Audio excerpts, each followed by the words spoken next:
trying to tell more people about what I think is one of the coolest genres of video games called interactive fiction. It's from the 1970s. It's text based, mostly from this company called Infocom. So, like, if you've heard of these, like, style of, basically, it was like kind of like being in a storybook. Like, things are narrated to you, like, it is pitch black. You were likely to be eaten by a grue, and then you, like, type things, like, you say, like, hit the grue with the stick, or smash my lantern on the ground to start a fire. And basically, like, back in the day, these games were actually really popular in the 70s and were really cool. And now with LLMs, you can the genre is starting to like be re-explored again. So there's one called Spellbound.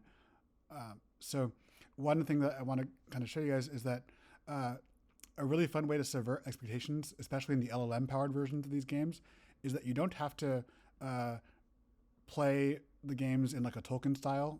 Like, you don't have to go all sword and sorcery or play in that style. You can instead, and to me this is way more fun, you can instead play like Deadpool would play. So, like, as an example of like the kind of thing that you can just type and it will like play along. So here's the kind of thing that I like to put in just from my favorite style of storytelling. So blah blah. We're saving the world several times, the multiverse, a village or two, saving Santa, deposing Santa, becoming Santa, quitting, reinstating Santa, and concluding it's a thankless job, saving Atlantis, concluding that Atlantean band's music is even more culturally worthless than 90s grunge, redestroying Atlantis, sagely contemplating that some cities should not shudder, be allowed to produce music in a world where humans have ears, become heroes, become anti-heroes, become villains, become lawyers, decide we've gone too far, seek redemption, start a school, take on proteges, be killed by our apprentice, not stay dead, get bored, get unbored, take a nap, work at Starbucks, write a novel, and then retire. Like, you can put things like this in and it will like continue the narration. And it gets so anyway. So in this game where it's like the level is basically set up as like you're in a cave fighting these big monsters called grues. So like in the final boss fight, like my party and I are surrounded by grues, like totally outnumbered and outclassed because they're like basically like gigantic bears, kind of. You can think of them that way. So so to win the fight.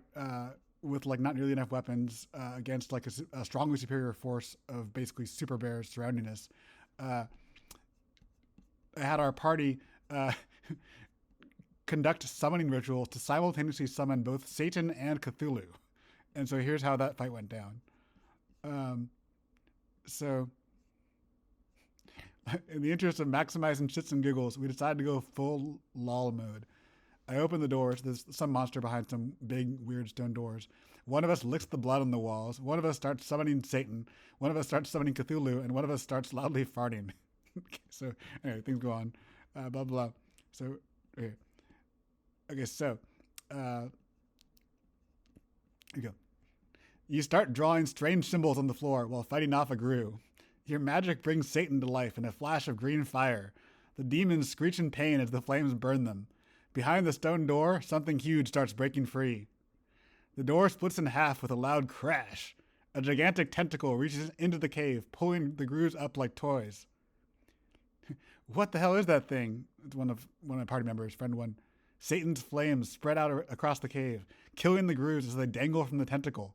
But suddenly, Satan himself is grabbed by an even bigger tentacle. Friend two from my party. It's turning him inside out! The demon screams echo as they get stretched and pulled.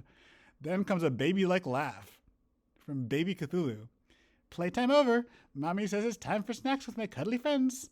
The tentacles pull Satan apart like clay before tossing him aside. Cthulhu's tiny, adorable form floats into the cave, surrounded by hundreds of smaller, also cute tentacles. Baby Cthulhu says, "Bye-bye, mean grue friends. Bye-bye, scary fire demon." Each of the grues and Satan's remains disappear into little mouths.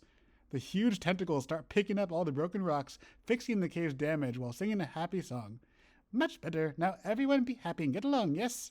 The stone door is repaired and open in seconds. Your group stares in shock at the adorable cosmic horror clearing their escape path.